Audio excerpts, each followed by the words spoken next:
This is the best practice kit ever. Today I'm going to show you why. Yes, it's my opinion as the title states, but I'm going to specifically show you why this kit works so well here in my apartment. I'm going to show you the components of my updated quiet practice kit here, and I'll demonstrate why it works so well. I also hope to give you some tips and ideas toward practicing quietly if, like me, you're in a quiet practice apartment kind of situation. So today we're going to take a look at some of my favorite products in the realm of quiet practicing, from Zildjian L80 low volume cymbals to Aquarian Super Pads, Remo Silentstrokes, and the RTOM Black Hole. I'll also show you some unique updates I've made specifically to my kit to make it more accurate when practicing and to make it feel as real as possible.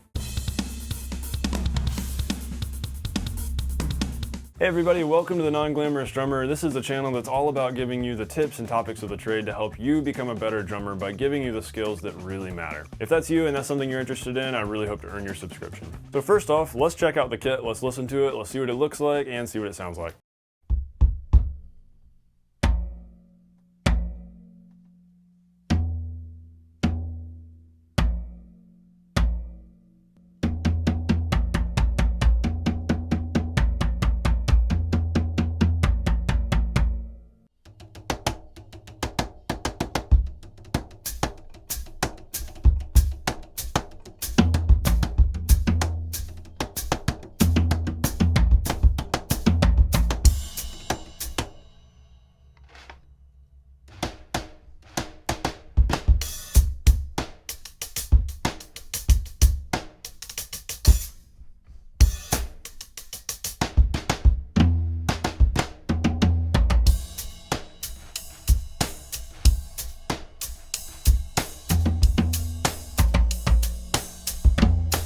First off, the cymbals, as you can see, are the Zildjian L80s, which are really great because you can practice accurate cymbal stuff, especially on the hi-hats, very accurate hi-hat work, opening and closing them just like you would with real hats. Now the snare, this is gonna be a little bit ridiculous and it's gonna be excessive, I admit that, but here's what's going on.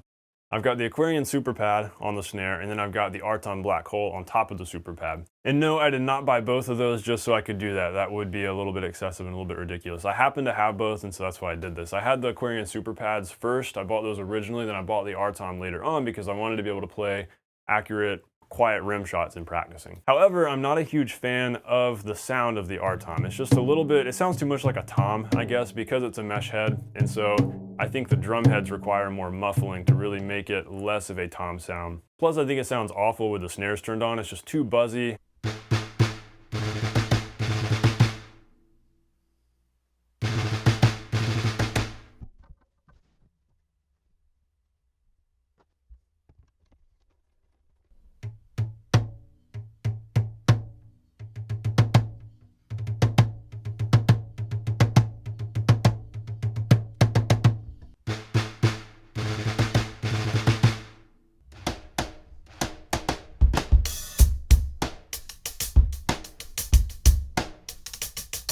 I also have the Aquarian Super Pad on my kick drum. Now this, a lot of people have asked me about it because it's not necessarily the most realistic feeling kick drum practice pad because it doesn't feel just like a kick drum head. It's basically a foam and rubber pad, and I would call it a workout pad because I feel like I'm having to put more energy into what my right foot's doing, which actually results in what I practice translating very well to an actual acoustic kit because I'm having to work harder to get some good volume and to play doubles, and so when I translate that over to an actual kick drum, I can play much more smoothly and quickly. But I think the big plus for the Super Pad on the kick is that it sounds very cool. I actually have my kick spun around, so I have the pad here on the resonant head, which I like to do because that way the whole pad is flush with the head. I have the Evans EMAD batter head on my kick, and because of the foam ring, that results in the Super Pad not being totally flush with the head, and so it doesn't actually sound as thumpy and cool as I want it to.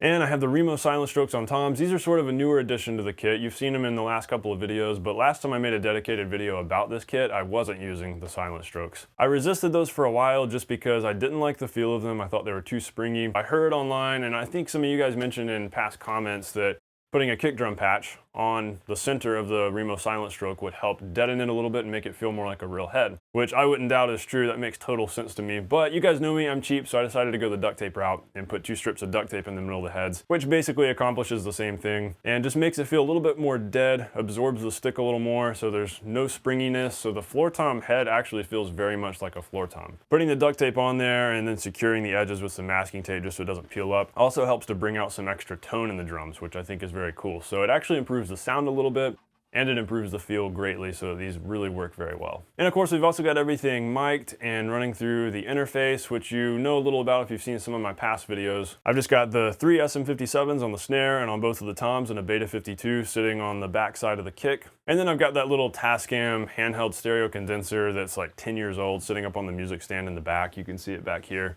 The cool thing about micing it is that I can run it into Logic and I can add EQ to things. I can bring out some extra low end in the kick, so it actually feels like I'm hearing a kick drum as I'm practicing. I can bring out some extra thunder in the floor tom, some extra crack and snap in the snare. It helps me practice more musically, and it's just more musically inspiring to hear cool, fun drum sounds as you're practicing. Maybe you caught my previous video about my tennis ball riser from, I think, back in early November. I built a tennis ball riser using no tools with the exception of a drill, and then built it to be portable, so it's actually in multiple pieces so that I could take it somewhere to test it at the time in that video. If you haven't seen the video, go check it out. I'll throw a link in the description. But basically, I've got the tennis ball riser here on the floor that the kit is set up on. That isolates the kit from the floor, which greatly reduces the low frequency and higher frequency vibrations from the kit that can easily go through the floor and into the walls and resonate throughout the building. Basically, it keeps most of the sound of the kit right here in this room. Yeah, there's gonna be a little bit of bleed, and you're gonna hear a little bit of it in the living room and in other parts of the apartment. My advice is also that if you're doing something like this, still practice in the daytime. Don't practice late at night or early in the morning. There's still gonna be a little bit of bleed, so stick to daytime hours and you're not gonna bug anybody. I haven't received any complaints in the almost a year that I've been doing this exact setup here. So in showing off this practice kit today, I really hope you guys can see how accurate and realistic of a practice setup you can build with the really great gear that's out there. If you just spend a little bit of money, it's well worth it. Not only does the kit feel real, but it's very quiet, and it sounds really cool when we've got it mic'd up and we're running it through Logic and piping that back into our ears. We've got cool, musical, inspiring sounds to practice to. This allows for a lot more fun and creativity in practicing, which makes me actually want to practice even here in my apartment, which is huge and worth all of the trouble I've gone to put this together. So guys, as always, thanks for watching, and subscribers, thanks for watching my videos and for supporting my channel. And if you haven't subscribed, I really hope this video helped you out. I really hope to earn your subscription. Guys, until next time, have a great week, have a great weekend, and I will see you next week.